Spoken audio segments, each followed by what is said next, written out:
Ayoko na.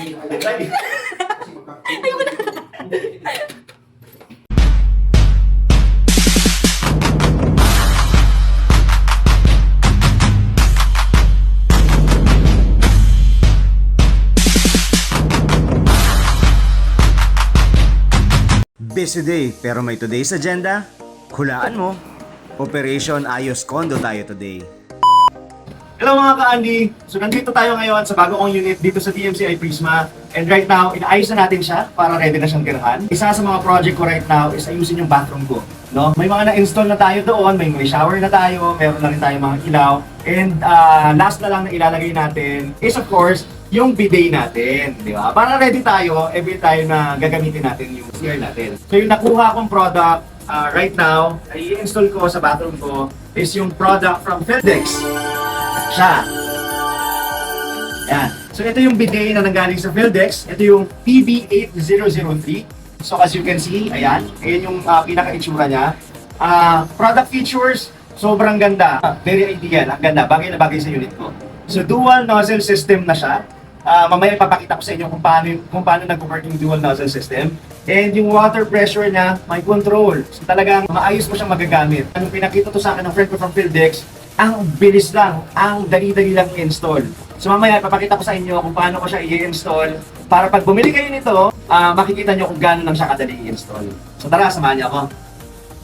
Pero before natin siya i-install, pakita ko muna sa inyo yung laman ng box natin. So this is the Feldex PB008 bidet. Ito yung pressure controller niya na ilalagay natin later. Plus of course, the anti-slip lid. And ito yung hose na gagamitin natin. I-connect natin sa water inlet later. Some important parts para successfully natin magamit yung bidet natin. And of course, the instructional manual and the warranty card. Tara na guys, ikabit na natin. We are so excited para sa bago nating bidet.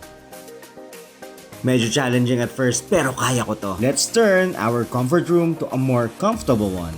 So yan na nga, after natin matanggal ang toilet cover, ikakabit na natin yung anti-slip lid natin. And after we successfully install it, tsaka natin ibabalik yung toilet cover. Dito natin ikakabit later yung hose natin sa water inlet. By the way, nagpatulong na ako sa tatay ko niyan. Tsaka gusto niya siya na yung magkabit kasi gusto niya siya yung nagba-vlog.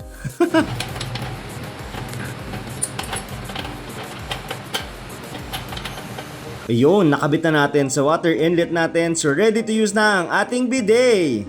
So yan na nga, as you can see yung dual nozzle natin. Amazing! So syempre, first try! Woo! Nakakapagod. Pero as you can see, nakita nyo naman, di ba? Napakadali lang ng installation process. And of course, again, yung unit natin came from Feldex. Yeah. Thank you so much, Feldex.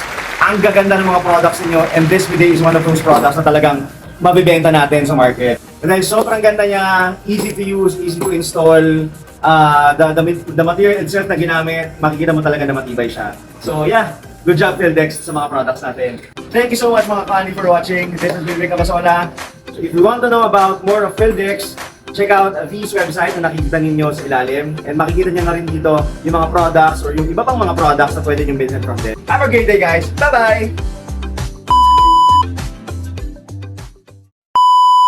Sa puwet. Dito sa puwet, piste na yan. Wow.